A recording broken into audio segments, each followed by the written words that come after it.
Si Allah interdit une chose, il interdit aussi son prix. Donc, si c'est interdit, l'argent que tu vas gagner là aussi c'est haram. Quelqu'un qui va vendre de l'alcool, l'argent qu'il gagne là c'est haram.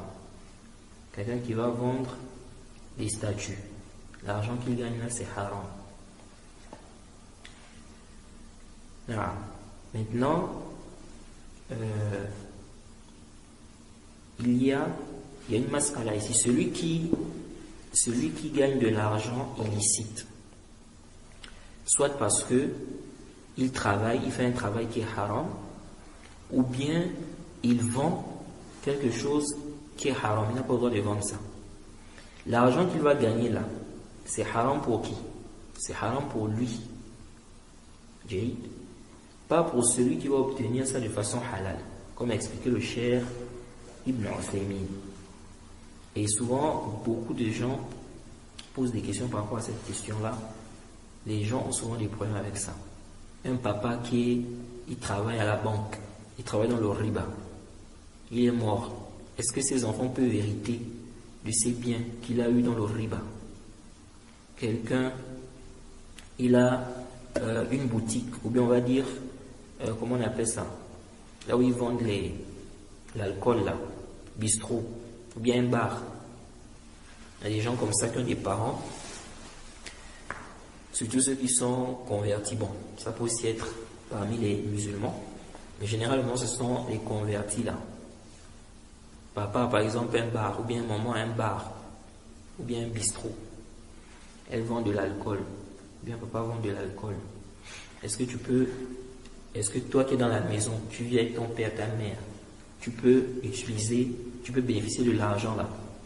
Ils vont te payer l'école, ils vont te donner l'argent pour aller à l'école, pour faire ceci ou cela.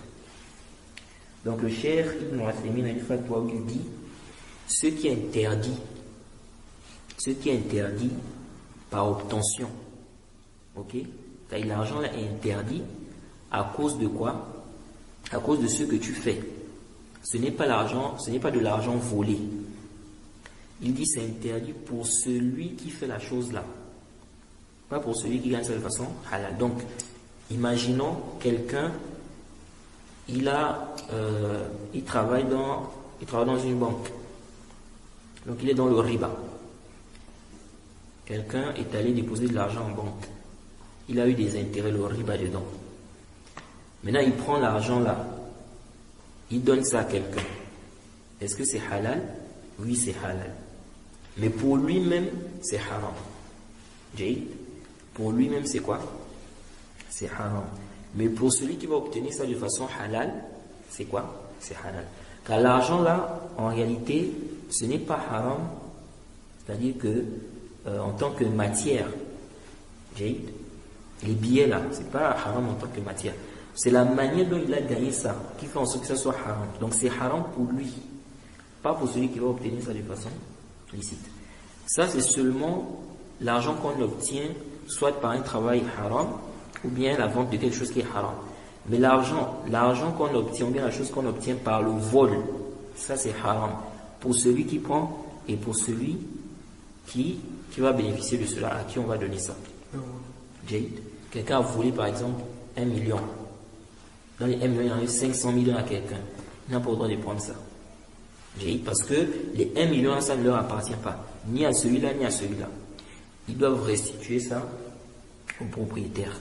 Mais tant que ce n'est pas de l'argent volé, c'est de l'argent qu'il a gagné en travaillant, par la sueur de son front par exemple. Mais c'est un travail qui est illicite. C'est haram pour lui, pas pour celui qui va obtenir ça de façon licite.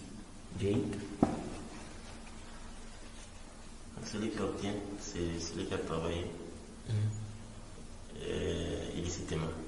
Il a donné 1000 ans, par exemple, à une personne. Oui, c'est ce que je suis en train de dire là.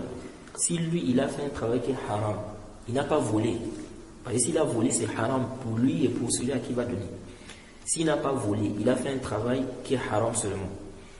Ce qu'il va gagner là, c'est haram pour lui. Mais si maintenant lui, il a pris et puis il donne à quelqu'un d'autre, lui là, il peut prendre ça. L'autre peut prendre cela. C'est la même chose pour les intérêts qui sont dans les banques là. Les gens qui sont dans le riba, par exemple, on leur dit d'utiliser ça. Jaïd. Maintenant, il y en a qui demandent l'argent là. Qu'est-ce qu'ils peuvent faire avec ça? On dit qu'ils peuvent donner ça aux pauvres. Jaïd. Ils peuvent donner ça aux nécessiteux ou bien aux pauvres.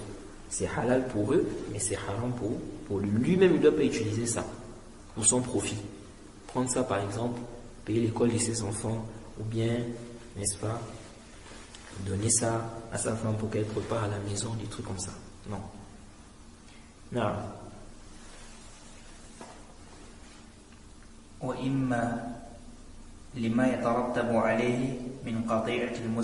Et ici aussi, quand j'ai dit celui qui vole, c'est haram pour lui et pour celui à qui il va donner ça, ou bien celui qui va obtenir ça, cet argent, cette chose-là. Ça, c'est pour celui qui a su. Il n'a pas le droit de prendre. Par exemple, quelqu'un a volé de l'argent, tu sais qu'il a volé ça. Il vient te donner, tu n'as pas le droit de prendre. Mais si on suppose que tu ne savais pas, il t'a donné, tu as pris. Ici, il n'y a pas de problème. Mais si tu sais, si après tu as connaissance que c'est de l'argent volé, il faut restituer ça. Il faut chercher à restituer ça au propriétaire. Non.